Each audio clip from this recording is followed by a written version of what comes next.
Hello, everybody, and welcome back to the second shelf. A week or so ago, I talked about the fact that in August, I always do the 30 books in 30 days challenge for various reasons, not important really.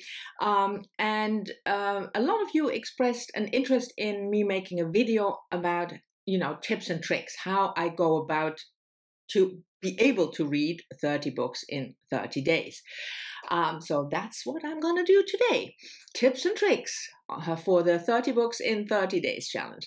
First of all, reading is not, of course, about quantity.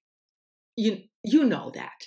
I don't read in order to, read as many books. I mean, I want to read as many books as possible, of course. Everybody who is a reader wants to, but you know what I mean. It's not about quantity. But still, sometimes it can be nice to challenge yourself. Like I said, for various reasons. For me, it's the idea that I always want to read at least as many books as I bring into the house each month, and that never happens in July because July is my birthday month. And so I feel good if I can have a month in which I sort of boost the number of books. But if you are not into that, Adam, for instance, he is just now already vomiting when he has to contemplate the idea of reading 30 books in 30 days and that the quantity matters. But if you're not into that, don't worry. But for some of us, it can be a nice thing to do. I have 7 tips and tricks how I go about it, and that you might find useful if you're contemplating. And one thing before I start with the tips and tricks, also, if you are reading. If you are a slow reader and you normally finish, 3 books a month or something, and 30 books in 30 days is just beyond the scope of what you even want to do, there are variations. 7 books in 7 days, 10 books in 10 days, or like Heidi from My Reading Life is doing this month, 20 books in 30 days, 10 books in 30 days. So find your own way. But if you think you might be able to do it and you want to do it, now we finally come to the 7 tips and tricks. The first is organizing. And that means that I'm doing it now for a couple of years, so I don't have to do that every year. But when I did it for the first time, it's warm. Didn't I say on Friday it was coolish? Well, no, it's not anymore. Anyway, so the first thing to do is to look at how many books do you normally read in a month, and how much would you have to add in order to achieve 30 books in 30 days. So if you read about 10 books a month, look at the page count also. If you just do the average, like 300, 350 pages a book, that means that you probably need some additional reading time. I will come to that with trick number 2, timing.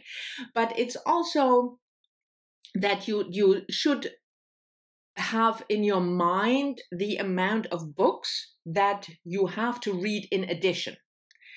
And how many pages that might be, whether you want to do it with reading sprints in the middle. You have these 24-hour readathon things, or you have what Doris organizes, the mid-month book bash, that can boost the amount of reading time that you get. But I think it is first good to start, how many books do I have to read more than I normally read? And it also means that you probably will need more reading time than you usually have in a month. Which brings me to number 2, timing. I always do it in August. First of all, because my birthday is in July, but also because August is my holiday month. And I'm not traveling a lot, certainly not in August, because it's high season, it's expensive, and everything is full. So I most of the time stay at home. And that is a good month for me. It's a good 4 weeks for me, because I know that I can schedule, that is a horrible word, but you know what I mean, schedule additional reading time. And from my experience with the, with the 30 books in 30 days, I know that I need about an hour extra each day on average in order to make it. So that's the second thing. There's no use to do it in a month when you are extremely busy, when you know you have to travel for work, for instance, or you have to, babysit your grandchildren for 2 weeks. That is probably not the best month to do it. And also, by the way, about timing, I mean, I do it from the 1st of August to the 30th of August, with the 31st of August as a sort of cheat day. If I don't make it, just don't make it, I have an extra day. But there's no reason why the 30 in 30 should run from the 1st to the 30th. If you have, mid-August to mid-September as a holiday, there's no rule. You make up your own rules. Anyway, so that is the organize first. Think of how many books you have to read in addition, and how much reading time that probably means in addition to your normal reading time. And then trick number 3 is read shorter books. Of course, I mean, that's, yeah. It's not like rocket science, because if you try to read 30 books, 1,000 page each book, you probably won't make it unless you are Steve Donahue and you read 30 books in a day anyway. So, but normally it also means that you have to certainly the additional books that you want to read, that you have to go with shorter books. What I do is I don't want to read a book just because it's short. So what I do is I always have books that are 110, 150 pages. Shorter books, by the way, I mean 150 tops, 150 pages tops.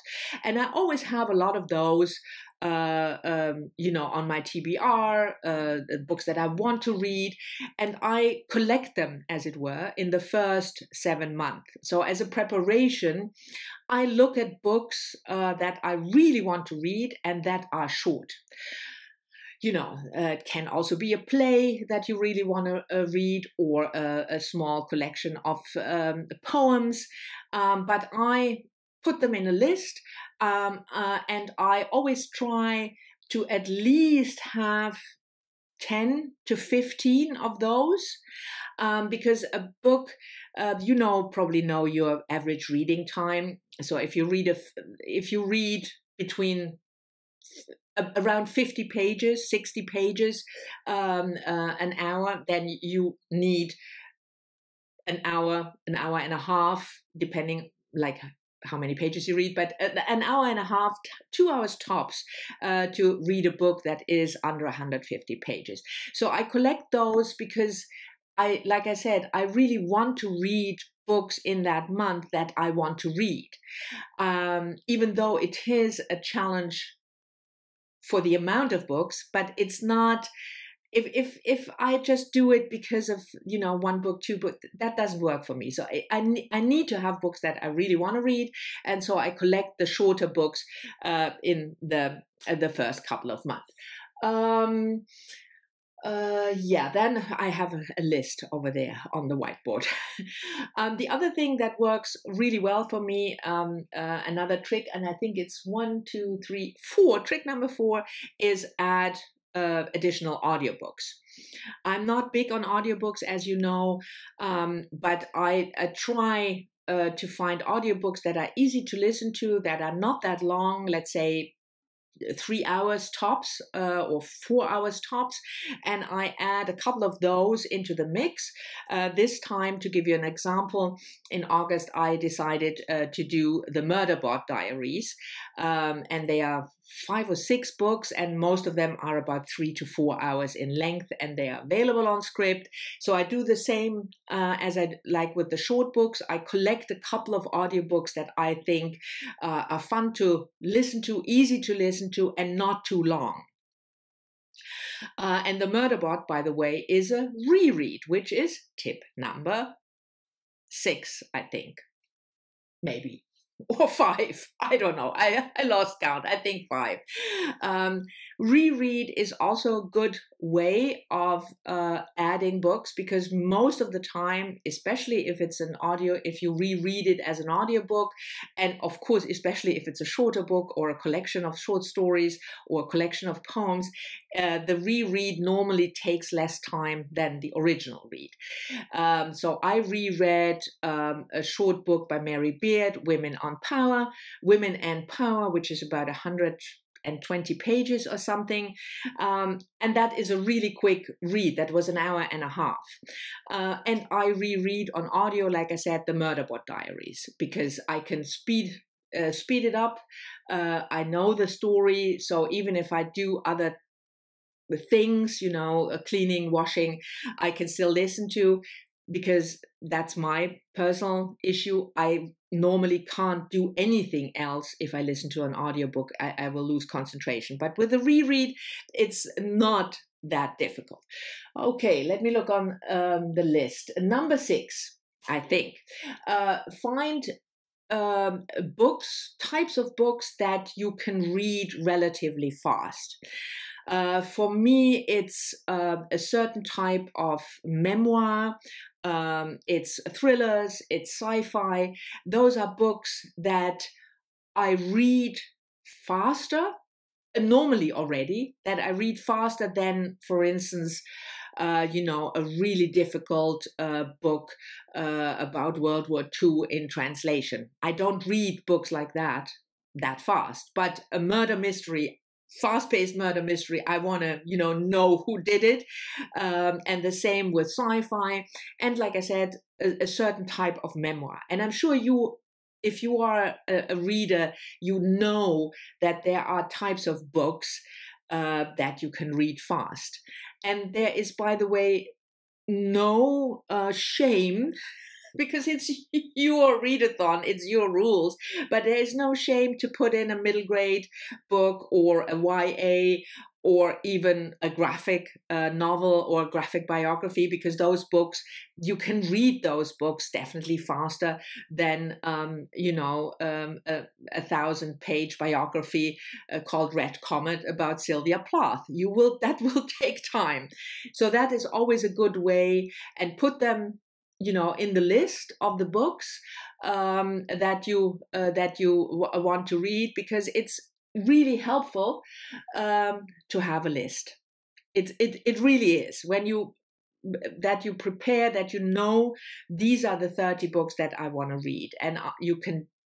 That is, by the way, the last tip, that you really put a list with all the books beforehand. You think about them, you collect the shorter books, you think about the audiobooks, you think about the rereads, you think about a couple of books that you really want to read, that you can read fast, maybe add a graphic novel or a graphic biography, a middle grade or a YA book that is just fast-paced.